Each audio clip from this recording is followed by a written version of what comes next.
1580.com or on our free KBLA 1580 app. Unapologetically progressive. Shine, flies, no time to waste while it's passing you by. Shine, flies, be patient, 'cause good things happen in time. We gon' get it right, we gon' get it right, we gon' get it right. We gon' get it right. Protests and anthems, yes, we chanting. A movement of people, it's like we dancing to the ministry of. It's the energy of, in memory of them that we love. The trinity of the people, the peace, the power, the truth. We speak the powers even louder. We can say it blacker, we can say it prouder. A woman vice president that went to Howard. Now we talk helping black businesses, and our differences is magnificent. Bringing light to the point where the prisons is. I was told good life is where forgiveness lives. The ascension is to leave what's left behind and feed the seeds with deeds that bless the mind, caress the mind, and question justify. With you and God in time, I best align. Shine, flies, no time to waste while it's passing you by. Shine, flies, be patient, 'cause good things happen in time. We gon' get it right, we gon' get it right, we gon' get it right. We gon' get it right. How can I be a better father, son, a better grandson, honoring Fannie Lou's and the Fred Hamptons, the Harriets, the chariots that carry us to various areas that marry us to progress. Yeah, we the harvest, the lovely days and midnight marauders, even through charges and days of darkness. No, we in the hands of the greatest artists. I see it in the waters, I see it in our daughters. They can be bridges that know no borders. For so long, them folks try to ignore us. So we got the ballot boxes to vote for us. Peace to Stacey and the people of Georgia, who galvanize so that we can move forward. Steps are ordered with the presence of mind. Everything's more beautiful in time. Shine, flies, no time to waste while it's passing you by. Shine, flies, be patient, 'cause good things happen in time. We gon' get it right, we gon' get it right, we gon' get it right. We gon' get it right. You are listening to and streaming A More Perfect Union on KBLA Talk 1580. I'm Dr. Nii-Quartelai Quartey, your host and White House correspondent, joining you live in afternoon drive time. I'm in touch, so you be in touch. Follow me on all the socials, every last one of them, at Dr. Nii-Quartelai. Just type in Dr. Nii-Q, DRNIIQ, and there I am, fresh for you to follow. Also, be sure to download the KBLA app if you haven't already. That way you get to take us with you everywhere you go. And also subscribe to A More Perfect Union podcast powered by KBLA. That way you get to tap into some of our most memorable conversations here. Now, today, I just want to take a quick moment, a point of personal privilege, very, very personal privilege. Today, June 15th, would have been my father's 76th birthday. My father, Joseph K. Quartey. And I just had a special message for Dad. The one who taught me how to pay attention, how to ask questions, how to love people enough to fight for them. Everything you hear on this show, every segment, every guest, every conversation, it carries your fingerprints. And my dad is in this microphone with me every single day. And to everybody listening right now who's lost a parent, a grandparent, an elder, you know exactly what I mean when I say they don't leave. I don't believe they leave. They just change addresses. And so happy heavenly birthday to my father. This one's for you. So let's go ahead and get started. We're going to get into everything today. International diplomacy, the ongoing war on immigrants, and Governor Newsom. He just lit the building on fire a few hours ago. We've got all of it. But first, let's start with some of the biggest breaking news on the planet. That's right. It's time for your national news roundup. It's time for you to decide the good, bad, and ugly headlines of the day. And kicking us off here, after months of military strikes, a naval blockade, rising oil prices, and genuine fear of a wider regional war, the United States and Iran have reached a deal. President Trump announced it on Truth Social because, of course, he did. Writing, and I'm paraphrasing, the deal with the Islamic Republic of Iran is now complete. Ships of the world, start your engines. Now look, you know me. I don't hand out participation trophies, but credit where it's due. Ending active military conflict is not nothing. A formal signing ceremony is set for this Friday in Switzerland, mediated by Pakistan. Here's what we know. The Strait of Hormuz, the narrow waterway through which roughly 25% of the world's seaborne oil trade passes, that was blocked by Iran back in February. That closure sent global fuel prices soaring and triggered a U.S. military campaign and naval blockade that has been going on for months. Global markets soared on the news today. Oil prices fell more than $4 a barrel. But here's the asterisk, and there's always an asterisk. Shipping companies are cautious. They're waiting on details. They've been here before. There have been previous declarations of breakthroughs that simply evaporated. And critically, the deal did not resolve nuclear questions. Those remain for future negotiations. Senator Lindsey Graham, not exactly a dove, said any final nuclear agreement will still require a congressional review. So, cautious optimism. Deals take.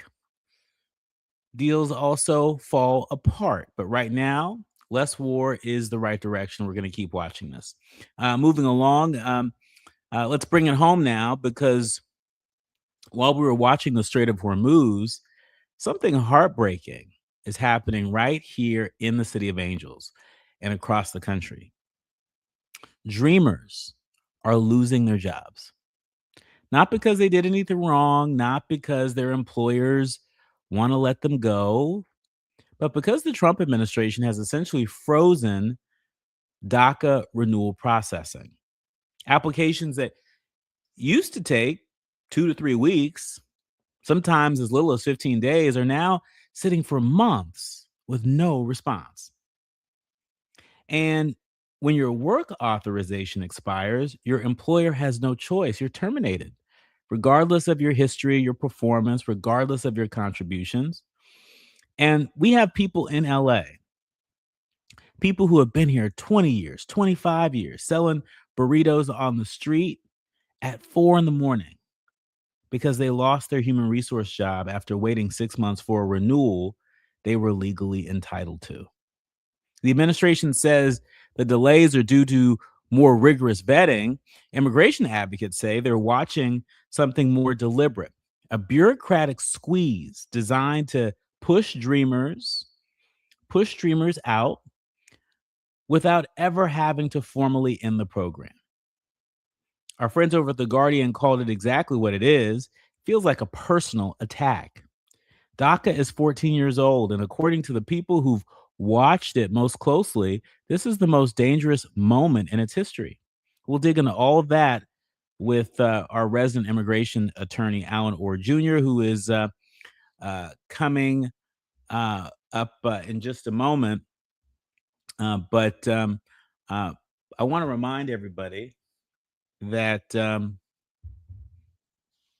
this stuff matters. When we talk about immigration here, we talk about immigration through a wide lens. Immigration is not simply a Latino issue or an Asian issue. It's a people issue. And there are plenty of people of African descent that are caught up in this immigration squeeze, as some are calling it. We're going to get into all of that and more when we come forward. You're listening to and streaming A More Perfect Union on KBLA Talk 1580. Allen Orr Jr. when we come forward.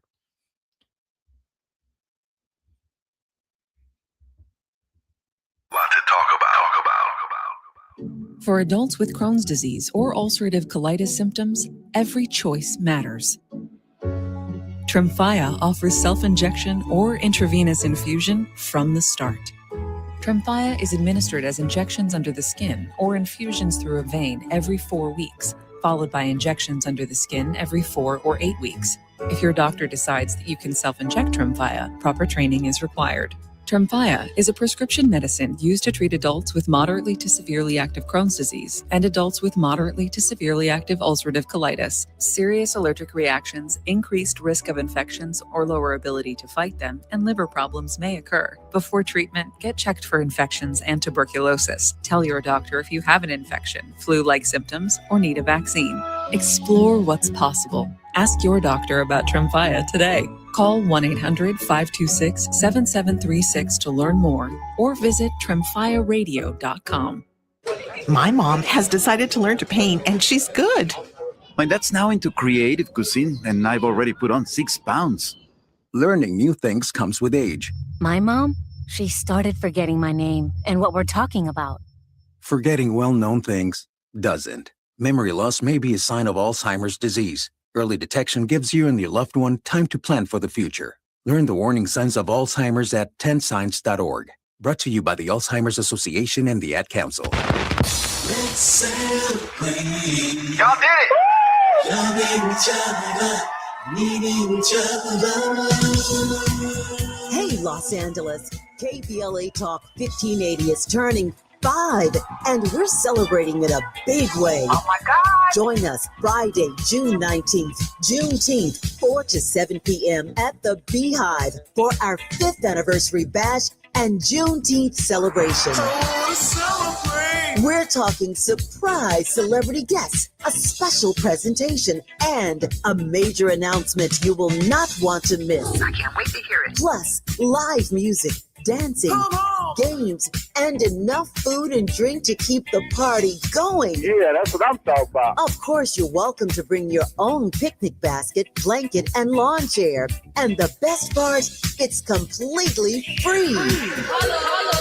But here's the thing. You've got to sign up in advance. Space is limited, so don't wait. Head to KBLA1580.com right now and lock in your spot. Friday, June 19th, the Beehive, KBLA Talk 1580. 5 years strong, and we're just getting started. Happy anniversary, KBLA! Yeah, man. Hit me! National news, the consequence, informed opinion, and analysis beyond the headlines. You're listening to A More Perfect Union on KBLA Talk 1580.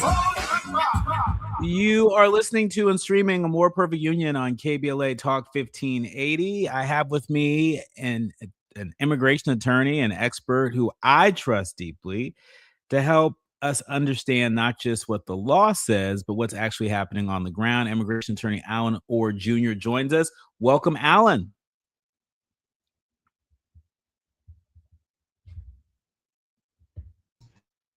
Sorry, happy next Monday. No worries.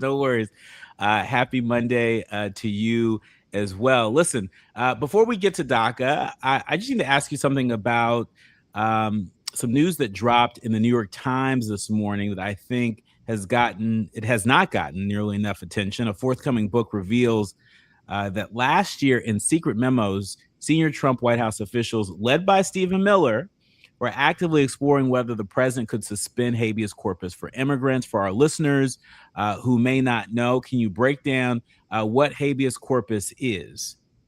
Right. So just fundamentally every day is just the due process, the right to go before a judge when you're sentenced. It's the process for which they decide if you're guilty or not. So that's the whole point, that to eliminate the burden and the backlog in the immigration court, they thought, well, let us just decide by looking at people if they're worthy of whatever relief. That's right. And, Stephen Miller wanted to explore suspending it for immigrants. Now, to be fair, the White House counsel, Will Scharf, pushed back hard in a memo saying that Congress, not the president, holds the authority, and it was not implemented. But Allen, the fact that this was on the table at all, what does that tell you?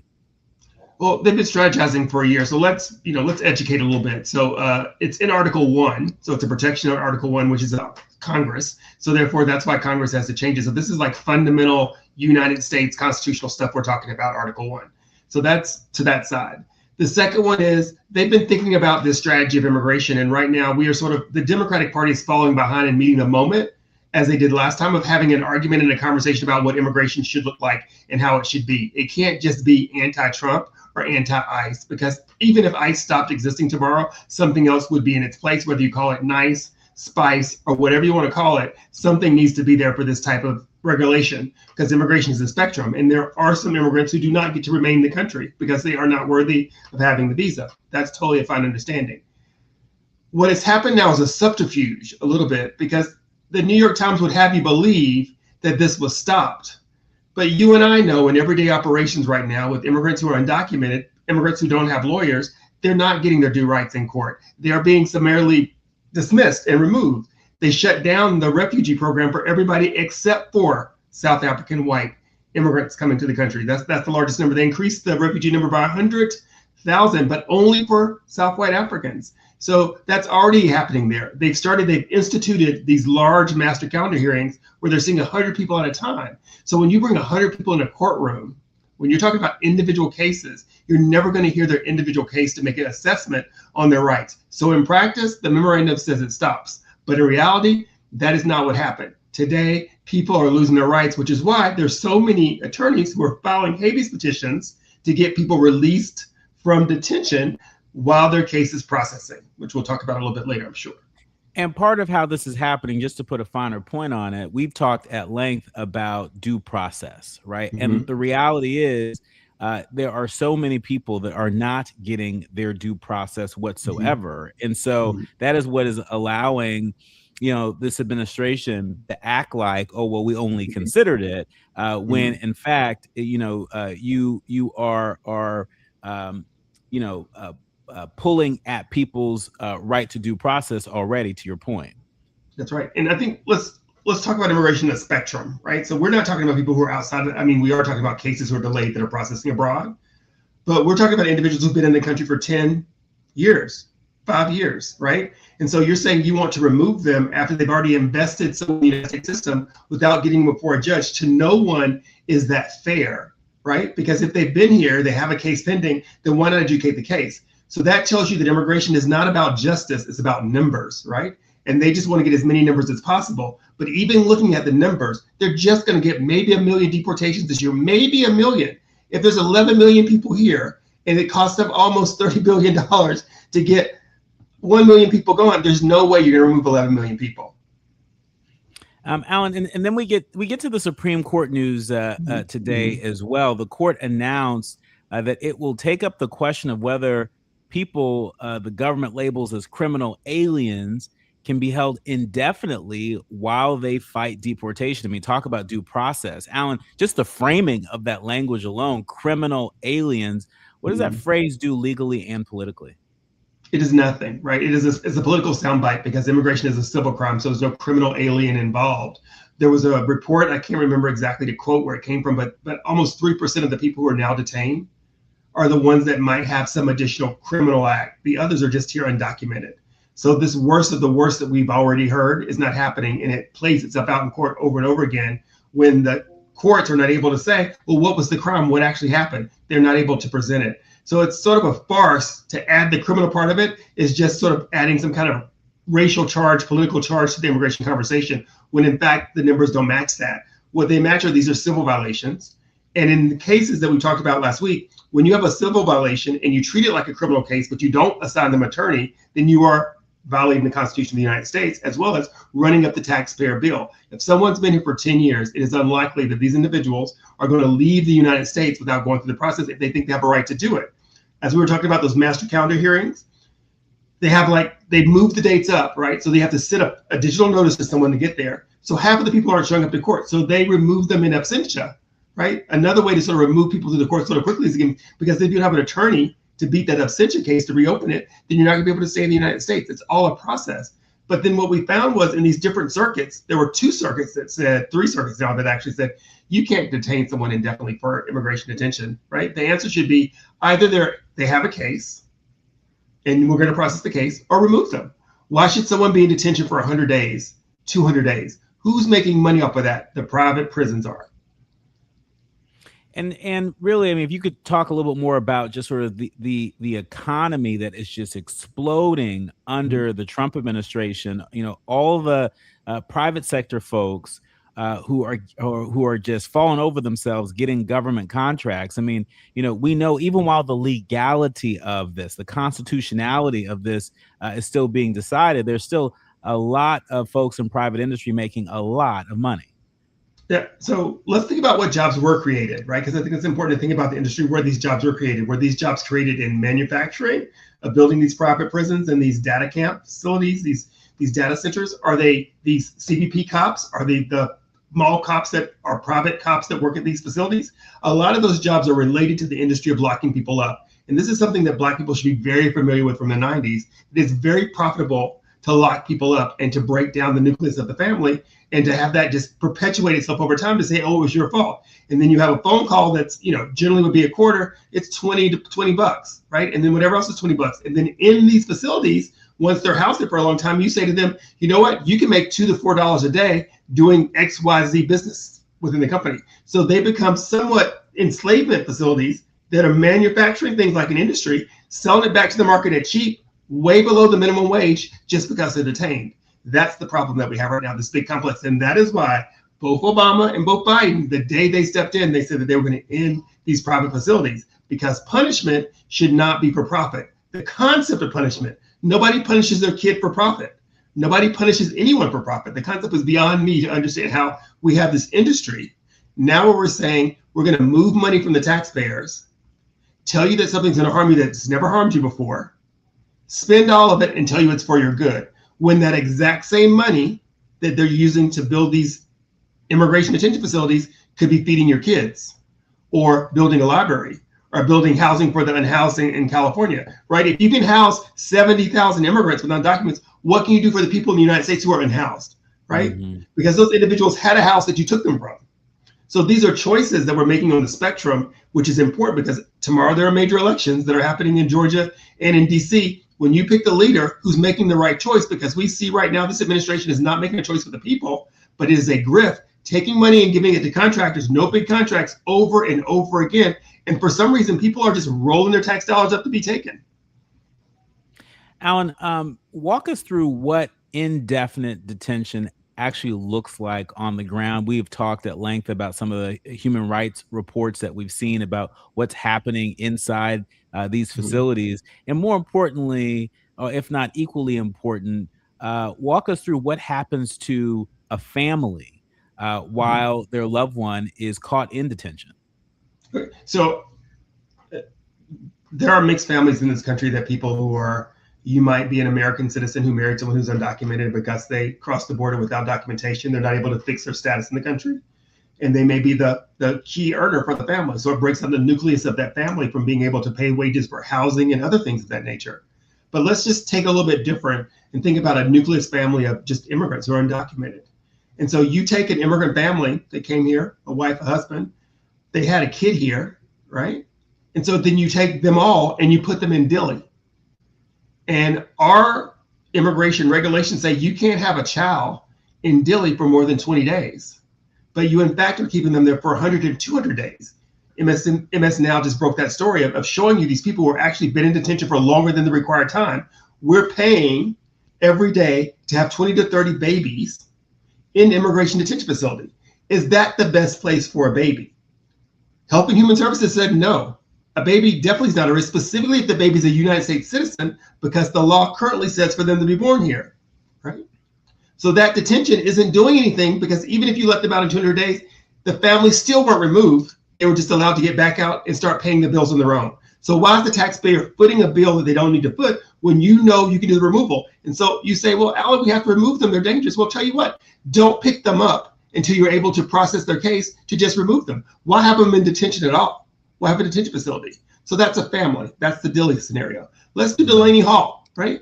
Somebody's been here. They came in as a student. They overstayed their visa. They got a DUI or something. They got picked up and they're in this Delaney Hall. Some of them, better yet, they had a marijuana possession, right? Because their friends were drinking marijuana, they got picked up for marijuana. They had a green card. They're in this Delaney Hall waiting for a court date that's not going to come up at this point in time until 2027, right? And the state has said, you're able to be in detention until your court date comes up. Not because you're flight risk, not because you're a danger to society, just because the law allows it. And when the law allows it, for what reason? So these private prisons who have a contract that mandate a certain number of people be detained every day for profitability, keep you there. That's the scenario. That's the grift. That's the job, right? Picking up immigrants who are doing low-level jobs, haven't created any crimes, putting them in these detention facilities, having the taxpayer pay $140 a day to keep them there, when in fact, it was much less to do that there. And then the kicker of it all is, then someone dies in detention, right? Or someone's ill in detention. So this year, we have 18 deaths in immigration detention. Never happened before, right? In these private detention facilities. Then they passed a law last week that said, if someone dies once they're released from an immigration detention facility, then it doesn't count against that facility. So now you've seen them releasing immigrants in these random places across the United States, and then they pass away. Yeah, Alan, I want to pick up on that. There's Daphy Michel, 31 years old, from Haiti, seeking asylum. She was released by ICE in Pittsburgh in February in winter clothes appropriate for September. And she was found at a bus shelter. She died of hypothermia on March 2nd. The Allegheny County Medical Examiner has now ruled her death a homicide, meaning that someone did or failed to do something that caused her to die. Now, the Department of Homeland Security says ICE had nothing to do with it. But Alan, when you release a person in sub-freezing weather without adequate clothing or resources, what is the legal responsibility there? When we come forward, I want you to answer that for our leaders, learners, and listeners. You are listening to and streaming A More Perfect Union on KBLA Talk 1580. The audience is listening. Thought-provoking, eye-opening, heart-rendering. This is where authentic voices meet powerful discussions on culture, community, and change. This is where Black voices matter. He's breaking boundaries, amplifying diverse perspectives, and tackling the issues that matter most to you. You're inside A More Perfect Union with Dr. Nii-Quartelai Quartey on KBLA Talk 1580. I'm Amber Payton with BIN News Now. New York City is celebrating the Knicks NBA championship with a ticker tape parade Thursday morning in Lower Manhattan. Coach Mike Brown says he's grateful to the fans. I thank you from the bottom of my heart for being there, for sticking with us. At the parade, Mayor Mamdani will also present the team with keys to the city.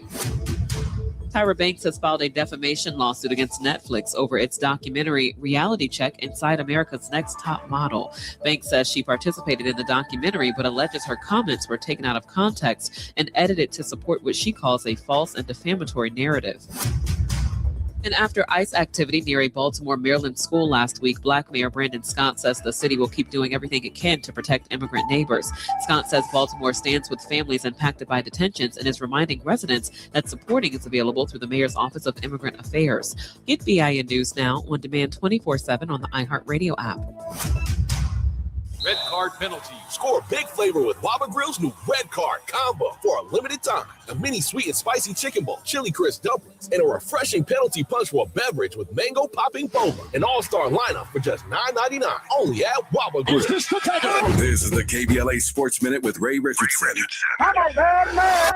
Very interesting day for the World Cup here in Los Angeles. Tonight at 6 at SoFi Stadium in Inglewood, Iran makes its World Cup debut. Iran takes on New Zealand in a first-round matchup. With Iran involved in a military conflict with the U.S., a lot of eyes will be on this match to see how the Iranian team will be received at SoFi.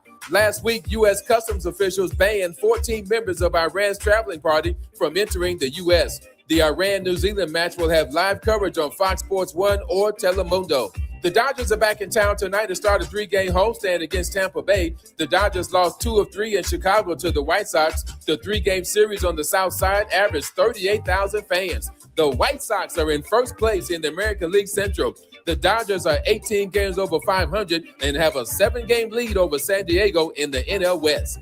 No debates, no speculation, just the info you need. That's your KBLA Sports Minute. I'm Ray Richardson on KBLA Talk 1580. Let's go! You need a place where your views are not dismissed, where your voice is not ignored, and where the conversation is always worth having. That place is KBLA Talk 1580, LA's progressive talk radio home. A safe space for real talk about the issues shaping our lives and our future. Because now, more than ever, our voices need to be heard. KBLA Talk 1580. Tune in live on the radio at 1580 AM, on our website at KBLA1580.com, or on our free KBLA 1580 app. Unapologetically progressive. Let's do this. Los Angeles is listening, and finally, Los Angeles is being heard. This is KBLA Talk 1580.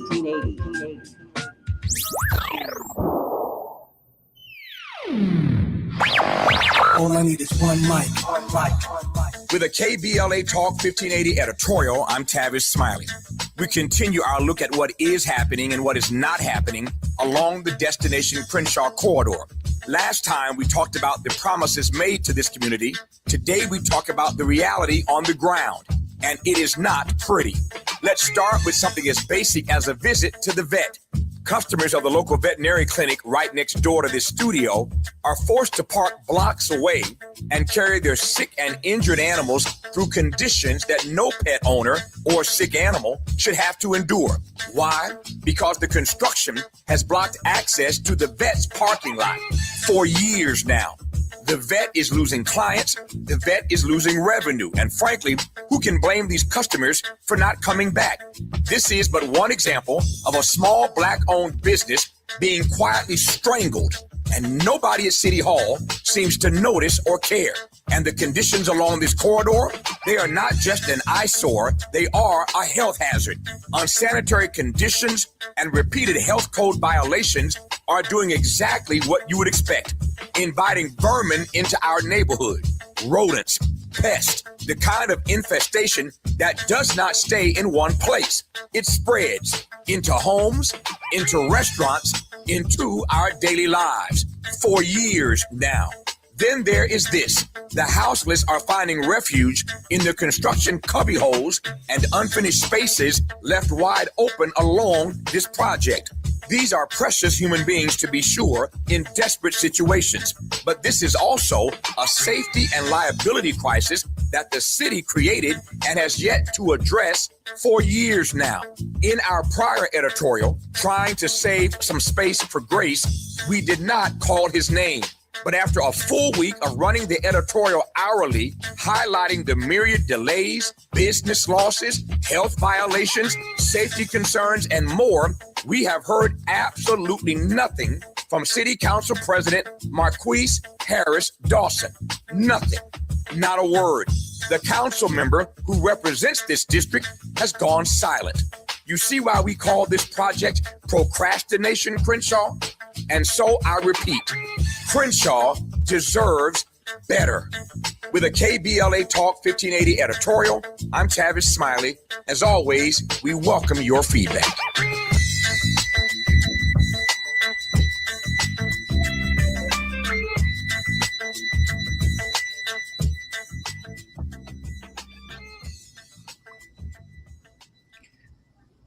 Now back to building a more perfect union on KBLA Talk 1580. You are listening to and streaming A More Perfect Union on KBLA Talk 1580. Right before we went to break, I was sharing the story of Daphy Michel. For folks who might have missed it, she's the 31-year-old from Haiti who was seeking asylum, released by ICE in Pittsburgh way back in February, only with winter clothes appropriate for September. So that was no match for a Pittsburgh winter.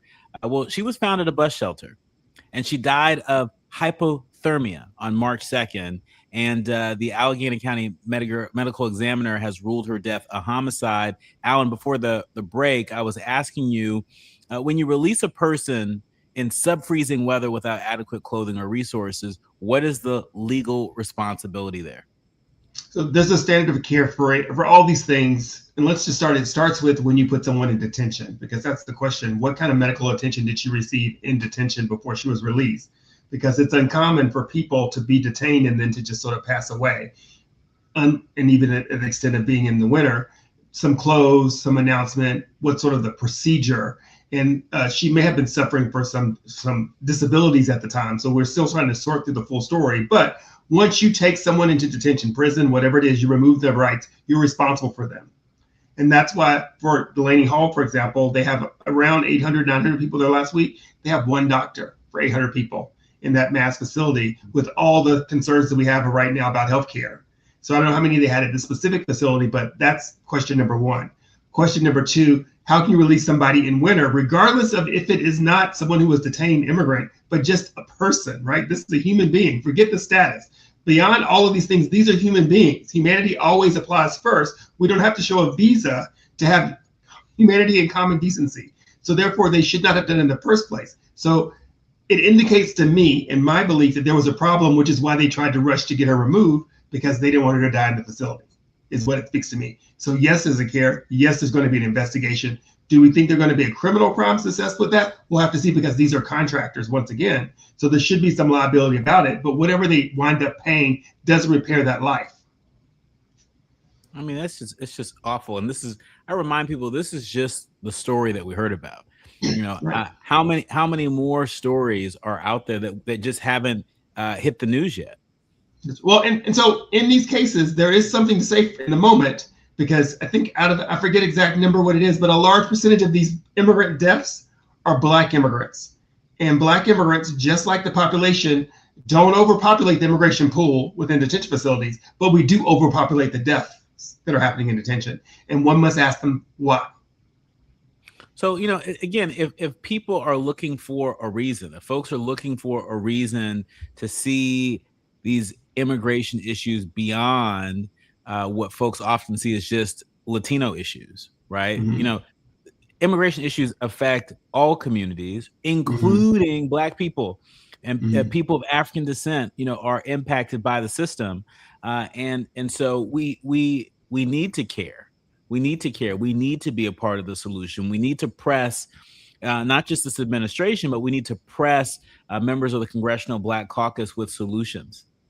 Yeah, I mean, all of Congress with solutions, and including some local communities might need to start funding, and also in their relationship with ICE if they're not going to have these programs. So the conversation is big, because I think people think of immigration and they think of people who are here undocumented, but there's so much more than that. And so what people will start experiencing now, let's start with schools, right? The population of foreign nationals that's coming to the United States is down 20%. And those foreign nationals pay full freight to schools. That's including HBCUs, right? So most of the continent of Africa has a block right now on their ability to get visas in the first place. And if they do get interviewed, they still might get denied. So those are students that are funding our schools. And so we're seeing tuition prices go up and professors being removed. So that's a problem in just the dollar base. Tourism. This World Cup was supposed to be a cash cow for the United States. It is not a cash cow. People aren't buying the tickets. People aren't staying in the hotels. That's the way the economy works. The more people you have in the economy, the more money you have in the economy, the more your business makes it. The local barbecue, or these places where they come to the United States to experience Black America, or the club, or wherever it is, wash their car, all the things that Black businesses are missing out on, because in fact, the World Cup is not what the World Cup was supposed to be in general. And then they're making it hard for immigrants across the board and the population. The only way the Black community in the United States is going to continue at the pace of being even a contender in the minority numbers is if Black immigrants are allowed in the country at the same extent of all other immigrants. Without Black immigration to the United States, the Black political power will diminish to almost nothing. Period. It's true.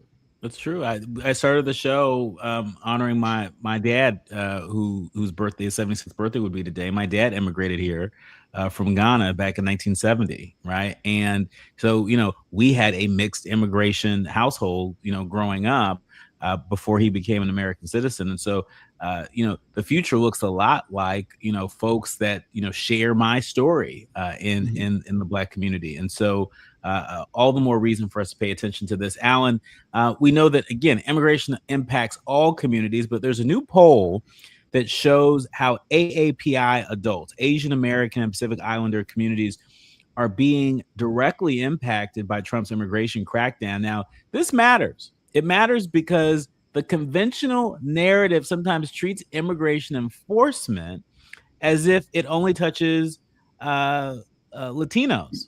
But this is reaching Filipino families. This is reaching Korean families, Vietnamese families, South Asian families, and the anxiety is widespread. So, Allen, what are you seeing in your practice, and what are the communities coming through your door right now?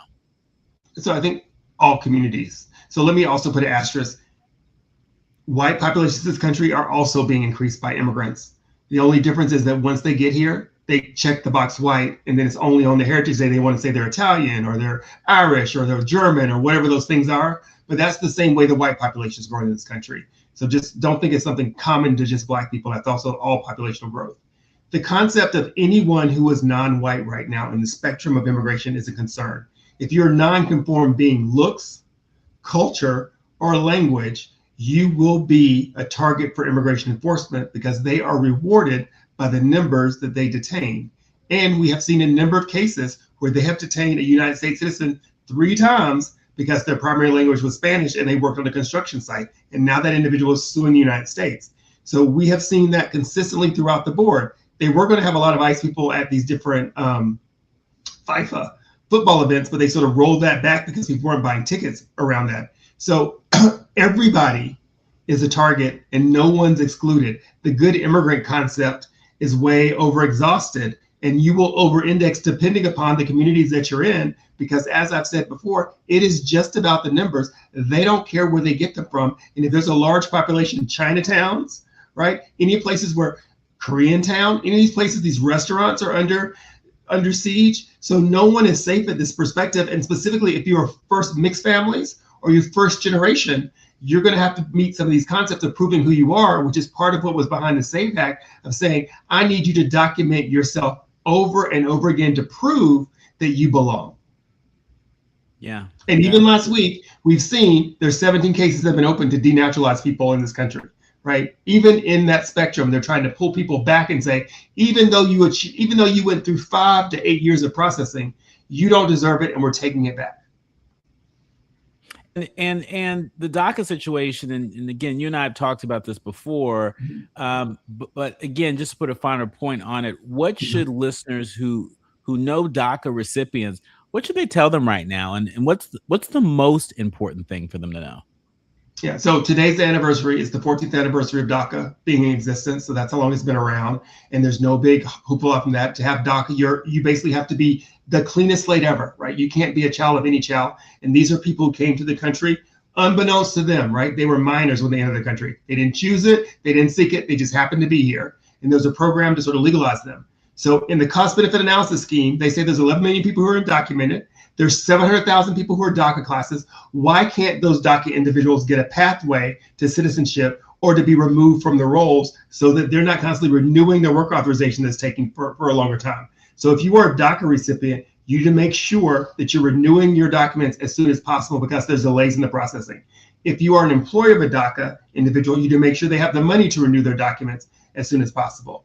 If you are an American and you are someone who votes, you need to contact Congress this week and say, listen, these individuals do not have the mental state to evaluate the law, so therefore they can't be guilty. If we're trying to get rid of 11 million people, why can't we deal with this 700,000 class of individuals to give them some status? In the United States, there's this big thing that's happening in this conversation where they say, we don't give anyone an amnesty.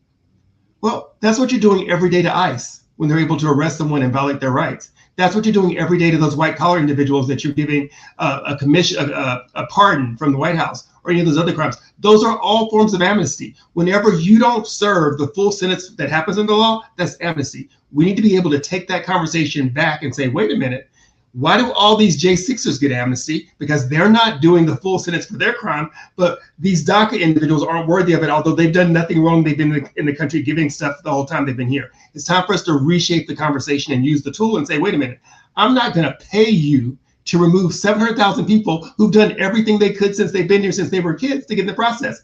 Pass a bill, which Congress has not done in 30 years. That's the main problem. Congress needs to pass a comprehensive immigration bill to meet the times and needs that we're in, because this concept of someone being illegal isn't a real thing. They're undocumented. Let's make pathways to documentation. Let's look at equity. If someone's been here for 10 years, their kids are all United States citizens, their spouse is United States citizens, what do we benefit from deporting them for $20,000, paying an immigration attorney $30,000 to $40,000 to process the case for them to bring them back to the United States for 5 years. That is a tax on poor and immigrant families for no other reason than just to do it. There's nothing magical about leaving the country and coming back into the country to get an immigration status. Allen, I want to make sure our leaders, learners, and listeners have a way to reach you. How can people find Allen Orr Jr.? Sure, you can find me Allen Orr on Esquire on Twitter and Allen Orr every other places. And I will be posting this week about DACA, I-9 and all the other our big conferences this week in San Diego. We're having a big immigration conference where all the things are going to sort of hit. And people should be watching the Supreme Court on Thursday because we're thinking TPS and birthright citizenship may be on the roster. Wow. As always, thank you for your clarity in these confusing times. When we come forward, Newsom has a lot to say about this DOJ investigation. He brought the smoke that a lot of people hope to see more of, particularly from Democrats as we move forward. You're listening to and streaming A More Perfect Union on KBLA Talk 1580. Thank you, Allen Orr Jr. Thank you. Striving to make America a nation as good as its promise. This is A More Perfect Union on KBLA Talk 1580. We've got a lot to talk about. Pump up the volume. Business moves fast. Orders roll in, deadlines close in. When you ship with USPS Ground Advantage, you can keep up with confidence. Every package stays in our secure network from dock to door. And with nationwide reach, dependable tracking, and upfront affordable pricing, you get built-in peace of mind. You run the business. We run the routes. Visit USPS.com/Ground Advantage to learn more. Number 14. That's where Talkers Magazine ranked Tavis Smiley on their heavy 100 list of the 100 most important talk radio hosts in America. Join Tavis weekdays, 9 a.m. to noon or 9 p.m. to midnight. Only on KBLA Talk 1580. If you're an African-American mom who is pregnant or have a baby under 6 months old, you deserve care that lifts, listens, and lasts. Black Infant Health is for you. It's a free program with individual support, group sessions, and resources to start your mothering journey. BIH makes space for moms and their families to create community. Learn more about the programs in Los Angeles County. Check us out at blackinfanthealth.org. Hi, I'm Chris Holden, former California Assembly member, former mayor of Pasadena, and CEO of LA Fire Justice. I've spent my career fighting for our communities. When I saw Edison celebrating $4.5 billion in profits while Eaton fire survivors struggle to make ends meet, it made me simultaneously sick and furious. Families and individuals are dealing with financial pressure, insurance delays, costly remediation, and the painful question of how to rebuild their lives, while the utility that caused the fire is paying its executives millions and is more profitable than ever. That's not justice, that's a disgrace. Join the lawsuit with LA Fire Justice to hold Edison accountable. We're here to help you, your family, and our community recover. Visit lafirejustice.com today to learn more about your eligibility and how to start. Advertisement. Douglas Boxer, 221 East Walnut Street, Suite 100, Pasadena, California, 91101 is the attorney responsible for this ad. LA Fire Justice is proud to sponsor Conversation Live, Altadena Rising with James Farr on KBLA Talk 1580. Don't be anxious or confused about AI. Take control of your career when you get the skills to tackle real business problems and design specialized solutions. HR Dive reported that entry-level talent with applied AI credentials can receive up to a 25% salary boost. But where do you find training that you can trust? Future-proof your career and deliver more value with Humans Lead the Way AI. Their hybrid learning courses use practical definitions, real-world examples, and strategic insights to help you and your team understand AI with confidence. No magic, no hacks, no shortcuts. Just practical knowledge that helps you use AI more successfully. Don't wait. AI can never replace people who know how to use it well. Register for courses today at humansleadtheway.com. That's humansleadtheway.com. We face tragedy, but we don't fall into despair. We continue our work to build A more perfect union. You are listening to and streaming A More Perfect Union on KBLA Talk 1580. It's time for the quiet part out loud. And let's just say Governor Gavin Newsom, he wasn't so quiet today. In fact, Governor Gavin Newsom came out today and said on the record in a video statement that Donald Trump has directed his Department of Justice to investigate him and his wife, Jennifer Seibel Newsom. Now, Newsom has been here before. He's clashed with this president repeatedly, but today's statement was different. I want you to take a listen to what California Governor Gavin Newsom had to say. Federal agents have knocked on the doors of family, friends, and former employees, not because they found a crime, because they're simply trying to find one. They're demanding records. They're abusing the grand jury process, digging through years and years of random documents. Donald Trump isn't just coming after me because of my mean tweets. He's coming after me because I'm considering running for president, because he hates that I've consistently called him out over and over again for his lies and deceit. Donald Trump is simply the most corrupt president in American history. He's turned the levers of government into his own personal power ministries to reward cronies and to try to jail his opponents. His personal attorney now runs the Department of Justice, which has repeatedly gone after his political enemies. Ask Jerome Powell. Sent them after James Comey, Trish James, Adam Schiff. He sent them after Tim Walz, and a woman that a jury found Donald Trump had sexually abused. One by one, anyone who has challenged Donald Trump has ended up on his hit list. And today, I proudly join that list. After calling for my arrest last year, Donald Trump directed his Department of Justice to investigate me. And just in the last week, I've learned that his campaign has reached my own home. To get me, he's coming after my wife, Jen, a public servant, a woman who's dedicated her life to supporting women and girls. Someone who has done nothing wrong other than having the temerity to advocate for what she believes in. If they can't intimidate me, they'll go after the mother of our children. Donald Trump picked the wrong target. We have nothing to hide. His political operatives can take every record and read every page, but they'll be looking in the wrong place. Because if they really want to find corruption, look no further than 1600 Pennsylvania Avenue. Donald Trump is selling the presidency. He's running the largest cash heist in American political history, trading foreign tariff relief for approval of his golf courses, day trading behind the Resolute desk, reaping hundreds of millions of dollars in personal profit. And he's doing it openly. He's doing it on camera. He did it last night on the White House lawn. He's doing it through cryptocurrencies. He's doing it through the receipt of a $400 million private jet from a foreign government that he plans to keep when he leaves office, through his son's ventures in countries where his own administration is simultaneously making policy. His personal fortune has skyrocketed by $4 billion since making his return to office. This is the behavior of a regime, not a republic.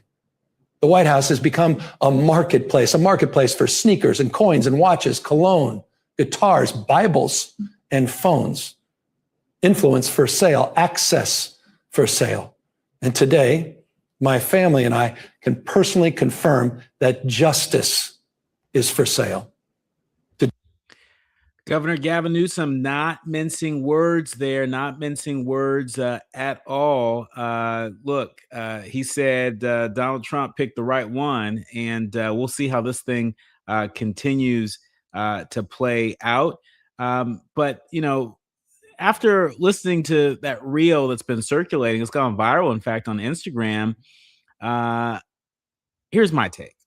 This is the energy that people of conscience have been starving for. You know what's been missing from Democratic politics for too long? The willingness to turn on the lights. Because the only way to break free from fear of the boogeyman is to flip that switch. You can't defeat what you refuse to name. You can't fight what you keep tiptoeing around. Gavin Newsom, whatever you think of him, whatever his limitations, whatever the political calculation underneath this, today he walked towards the fire instead of away from it, and that matters. Now, the Department of Justice has declined comment. The White House referred reporters to the DOJ, and according to reporting, the investigation appears to be focused on his wife's tax filings and potential personal use of nonprofit funds. Newsom says that he doesn't know what the investigation is about and that they have not found a crime, that they are looking for one. And he joins that growing list, as he mentioned, James Comey, Letitia James, Adam Schiff, Jerome Powell. The pattern here is not subtle. One by one, anyone who challenges him. And what Newsom is doing, rightly or wrongly, is refusing to go quietly. He's calling it what it is, political persecution. That's not spin. That's what the pattern shows. When we come forward, we're going to switch gears, but I just want to remind you all that you are all invited to come out and celebrate KBLA turning 5. Because we certainly want to celebrate with you. Join all your favorite KBLA Talk 1580 hosts this Friday, June 19th, for our anniversary bash and Juneteenth celebration at the Beehive from 4 to 7 p.m. Food, drink, a DJ, dancing, games, and more. Plus, LA Mayor Karen Bass, the one and only Linnell, and the Grammy Award-winning singer Kenny Lattimore, just to name a few. So many other surprises in store. The Beehive is the place to be this Juneteenth, and our community celebration is free, but you got to register at KBLA1580.com, and we're encouraging folks to ride share. But however you arrive, just get there. I certainly want to see y'all. Take lots of photos. We look forward to celebrating our 5th anniversary with you this Friday. You are listening to and streaming A More Perfect Union on KBLA Talk 1580. When we come forward, I'll be joined by pretty incredible showrunner and author, Rasheem Newsom. He joins me to talk about his newest book right here on KBLA Talk 1580. KBLA 1580 Santa Monica. I'm Amber Payton with BIN News Now. New York City is celebrating the Knicks NBA championship with a ticker tape parade Thursday morning in Lower Manhattan. Coach Mike Brown says he's grateful to the fans. I thank you from the bottom of my heart for being there, for sticking with us. At the parade, Mayor Mamdani will also present the team with keys to the city. Tyra Banks has filed a defamation lawsuit against Netflix over its documentary Reality Check Inside America's Next Top Model. Banks says she participated in the documentary, but alleges her comments were taken out of context and edited to support what she calls a false and defamatory narrative. And after ICE activity near a Baltimore, Maryland school last week, Black Mayor Brandon Scott says the city will keep doing everything it can to protect immigrant neighbors. Scott says Baltimore stands with families impacted by detentions and is reminding residents that supporting is available through the Mayor's Office of Immigrant Affairs. Get BIN News Now on demand 24/7 on the iHeartRadio app. Red card penalty. Score big flavor with Waba Grill's new Red Card combo for a limited time. A mini sweet and spicy chicken bowl, chili crisp dumplings, and a refreshing penalty punch for a beverage with mango popping boba. An all-star lineup for just $9.99. Only at Waba Grill. This is the KBLA Sports Minute with Ray Richardson. Very interesting day for the World Cup here in Los Angeles. Tonight at 6 at SoFi Stadium in Inglewood, Iran makes its World Cup debut. Iran takes on New Zealand in a first-round matchup. With Iran involved in a military conflict with the U.S., a lot of eyes will be on this match to see how the Iranian team will be received at SoFi. Last week, U.S. customs officials banned 14 members of Iran's traveling party